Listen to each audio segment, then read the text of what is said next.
नमस्कार मित्रांनो, भारतीय संस्कृतीमध्ये अनेक सण आणि उत्सव साजरे केले जातात. प्रत्येक सणामागे एखादी प्रेरणादायी कथा आणि एक गहन संदेश दडलेला असतो. त्यापैकीच एक अत्यंत पवित्र आणि भक्तिमय सण म्हणजे रामनवमी.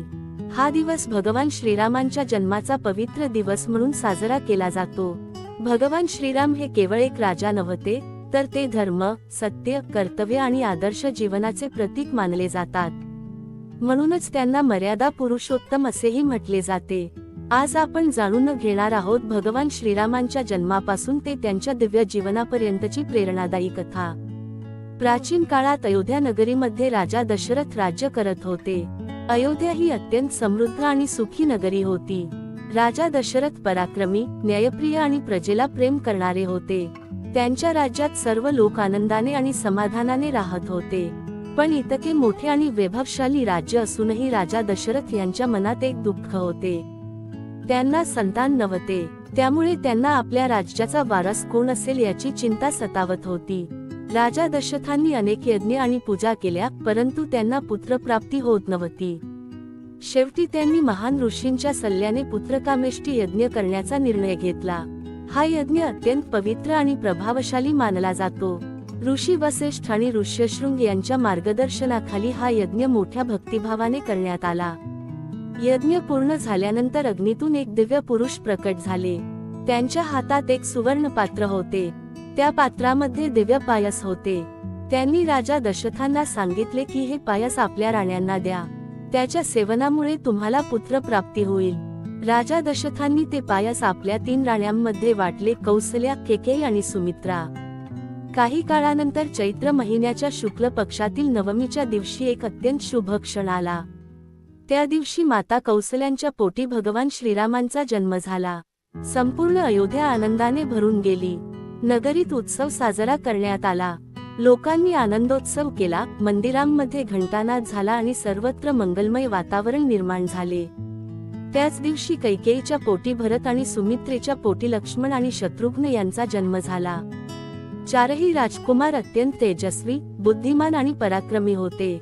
काळ पुढे सरकत गेला आणि चारही राजकुमार मोठे होऊ लागले. भगवान श्रीराम लहानपणापासूनच अत्यंत शांत, विनम्र आणि कर्तव्यनिष्ठ होते. त्यांना धनुर्विद्या, शास्त्रज्ञान आणि युद्धकला यांचे शिक्षण देण्यात आले. त्यांच्या स्वभावात करुणा, सत्य आणि धर्मनिष्ठा होती. त्यामुळे अयोध्येतील सर्व लोक त्यांच्यावर प्रेम करत. एके दिवशी महान ऋषी विश्वामित्र अयोध्येत आले. त्यांनी राजा दशरथांना सांगितले की त्यांच्या यज्ञामध्ये राक्षस विघ्न आणत आहेत. त्या राक्षसांचा नाश करण्यासाठी राम आणि लक्ष्मण यांना आपल्या सोबत पाठवा. सुरुवातीला राजा दशरथ चिंतेत पडले, पण ऋषी वसिष्ठांच्या सल्ल्याने त्यांनी राम आणि लक्ष्मण यांना विश्वामित्रांसोबत पाठवले. राम आणि लक्ष्मणांनी ऋषींच्या आश्रमात जाऊन राक्षसांचा पराभव केला आणि ऋषींच्या यज्ञाचे रक्षण केले. या प्रवासात त्यांनी अनेक दिव्य अस्त्रांचे ज्ञान प्राप्त केले. यानंतर ते मिथिला नगरीत गेले.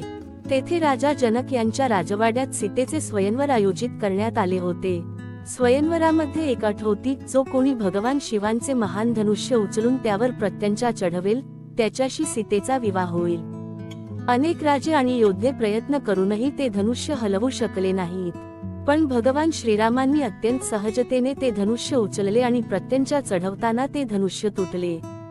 संपूर्ण सभागृहात आश्चर्याची लाट पसरली. राजा जनक अत्यंत आनंदित झाले आणि त्यांनी आपल्या कन्या सीता यांचा विवाह भगवान श्रीरामांशी लावून दिला.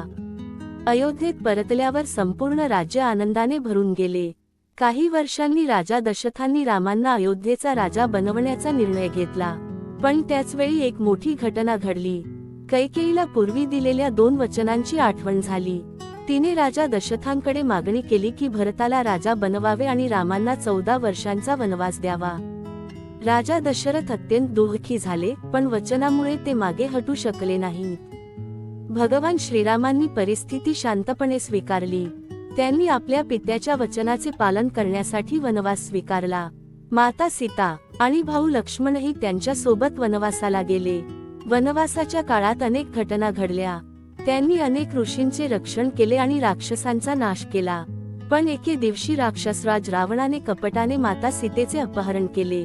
सीतेच्या शोधात राम आणि लक्ष्मण वनात भटकत होते. तेव्हा त्यांची भेट हनुमान आणि सुग्रीव यांच्याशी झाली. हनुमानांनी रामांना मदत करण्याची शपथ घेतली. त्यांनी समुद्र ओलांडून लंकेत जाऊन सीतेचा शोध लावला. यानंतर भगवान श्रीरामांनी वानरसेनेसह लंकेवर आक्रमण केले. भयंकर युद्ध झाले. शेवटी रामांनी रावणाचा वध करून अधर्माचा अंत केला. सीतेची सुटका झाल्यानंतर 14 वर्षांचा वनवास पूर्ण करून राम अयोध्येत परतले. त्यांच्या परतण्याच्या आनंदात अयोध्येतील लोकांनी दिवे लावून स्वागत केले. त्यानंतर रामांचा राज्याभिषेक झाला. रामांच्या राज्यात सर्वत्र न्याय, शांतता आणि समृद्धी होती. लोक आनंदाने राहत होते. या आदर्श राज्याला रामराज्य असे म्हटले जाते. काळ पुढे सरकत गेला आणि भगवान श्रीरामांनी आपले पृथ्वीवरील कार्य पूर्ण केले आणि आपल्या दिव्य धामाला प्रस्थान केले. भगवान श्रीरामांचे संपूर्ण जीवन आपल्याला अनेक महत्त्वाचे संदेश देते. सत्याचा मार्ग कधीही सोडू नका. पालकांचा सन्मान करा, धर्माचे रक्षण करा आणि जीवनात कितीही संकटे आली तरी संयम आणि धैर्य राखा. म्हणूनच रामनवमी हा केवळ एक सण नाही, तर भगवान श्रीरामांच्या आदर्श जीवनाची आठवण करून देणारा पवित्र दिवस आहे. मित्रांनो, रामनवमीच्या या पवित्र दिवशी आपण सर्वांनी भगवान श्रीरामांच्या आदर्शांचे पालन करण्याचा संकल्प करूया. जर तुम्हाला ही कथा आवडली असेल तर व्हिडिओला लाईक करा आणि अशाच प्रेरणादायी कथा पाहण्यासाठी छोट्या गोष्टी मोठे बोध या चॅनेलला नक्की सबस्क्राईब करा. धन्यवाद. जय श्रीराम.